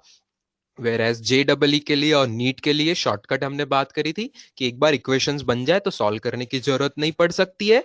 ऑप्शंस में से ही A B C X Y Z की जो वैल्यूज है उसमें से कौन सी वैल्यू सभी इक्वेशन को सेटिस्फाई कर रही है वो चेक करके भी हम काम चल जाता था, हमारा जल्दी से आंसर आ जाता था। ओके, इसमें बहुत टफ टफ क्वेश्चंस भी हमने किए थे, दिशा की डीपीपी से अच्छे से क्वेश्चन किए थे। मुझे याद आ रहा है प्लैंक टाइम वगैरह की बात आई थी, एच जी सी वगैरह, इनके थोड़े डेंजर डेंजर डायमेंशन वाली चीजों से हमने बहुत सारे रिलेशन फाइंड किए थे। जैसे कि प्लैंक टाइम मुझे याद आ रहा था अपना, प्लैंक टाइम का वैल्यू याद करने की जरूरत नहीं है अभी, बट प्लैंक टाइम आ रहा था under root of H into C by G, right, ऐसा कुछ आ रहा था कि नहीं, H into C by G, इस तरीके से ये आ रहा था, बुकलेट में भी है ऐसे क्वेश्चन। जी रेस टू 5 आ रहा था, right, G raise to 5, G raise to 5 H C upon G raise to, ऐसे कुछ डेंजर डेंजर चीजें आ रही थी जो कि ना आपको उसको H raise to half, C raise to half, G raise to -5/2 वगैरह ऐसे लिख सकते हैं। तो ये सब चीजें इसी मेथड से आती है। ये चलो, इसके अलावा एनीथिंग स्टूडेंट्स, डायमेंशन से आपको कुछ और बात करनी है quickly, last 2-3 minutes, anything else you want me to talk about in dimensions? एक बार आज की पूरी स्लाइड्स देखते हैं, प्रीवियस स्लाइड क्या थी देखो, ये चीजें सब है। देन ट्रिग्नोमेट्रिक रेशोज ये अभी अभी हमने रिवाइज किया, इसके पहले ये यूनिट्स की बात हुई वापस से, और ये डायमेंशन का मेन पेज था। आज का मेन डायमेंशंस का ये फर्स्ट पेज था जहां हमने बेसिक बेसिक डायमेंशन की बात की, उसमें फोर्स एनर्जी पावर के याद करें। और इसके अलावा हमने अभी अभी एक ये पेज, ये अनदर इंपॉर्टेंट पेज जहां पे हमने इलेक्ट्रोमैग्नेटिक क्वांटिटीज के डायमेंशन का जो मैंने एक अलग से लेक्चर लिया था ये था, ठीक है। चलो, इस बेसिस पे जरूर क्वेश्चन है संडे की टेस्ट में, ये सब बेसिस पे जरूर क्वेश्चन है। इंजीनियरिंग के क्वेश्चन अलग है, मेडिकल के क्वेश्चन अलग है। इंजीनियरिंग में 25 क्वेश्चन है JEE पैटर्न के हिसाब से, और मेडिकल में 45 क्वेश्चंस है नीट पैटर्न के हिसाब से। एकदम आपके फाइनल एग्जाम का जो पैटर्न है उस पैटर्न से ही उतने ही डिफिकल्टी लेवल के या उससे थोड़े आसान क्वेश्चन है फर्स्ट टेस्ट के हिसाब से। बर्नौली इक्वेशन अभी कोई जरूरत नहीं है, no need of Bernoulli equation. Viscosity वगैरह का आपको फॉर्मूला दिया जाएगा, विस्कोसिटी का सवाल पूछेंगे तो फॉर्मूला दिया जाता है, तो उसका भी कोई टेंशन लेना नहीं है अभी। All right, tomorrow again I will take last day है, तो again any doubts of all three I mean units dimension vectors लेंगे और vectors को revise करेंगे, vectors को revise करेंगे। और any doubts आज फर्दर आप ग्रुप पे ऐड कर दीजिए, मुझे पर्सनली प्लीज सेंड मत कीजिए, क्योंकि पर्सनली मैं अगले दिन शायद मैं भूल जाऊं कि किसका क्या डाउट लेना था। तो ग्रुप पे डालेंगे तो एक साथ अपन ऐसे डाउट्स डिस्कस कर लेंगे। ओके, वेव नंबर होता है स्टूडेंट, रेसिप्रोकल ऑफ ये reciprocal of length, wave number होता है रेसिप्रोकल ऑफ लेंथ, जो कि राइडबर्ग कांस्टेंट जैसा हुआ करता था। ये वेव नंबर जो है इसका डायमेंशन होगा लेंथ की पावर -1। राइडबर्ग कांस्टेंट का भी यही डायमेंशन हुआ करता था, ठीक है। राइट, पर मीटर में उसका यूनिट आता है इसके लिए। राइडबर्ग कांस्टेंट, वेव नंबर दोनों पर मीटर में आते हैं, ओके। स्प्रिंग कांस्टेंट तो बुकलेट में दिया हुआ है, फोर्स पर यूनिट लेंथ होता है, फिर spring constant is force per unit length. Power of lens आपको स्कूल से टाइम से याद था, करेक्ट, पावर ऑफ लेंस का भी यही होगा।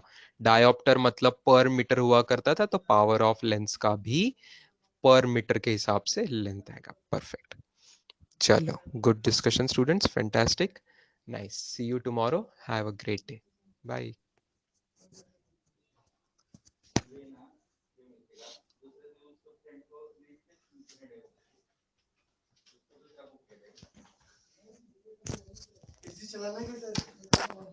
इसी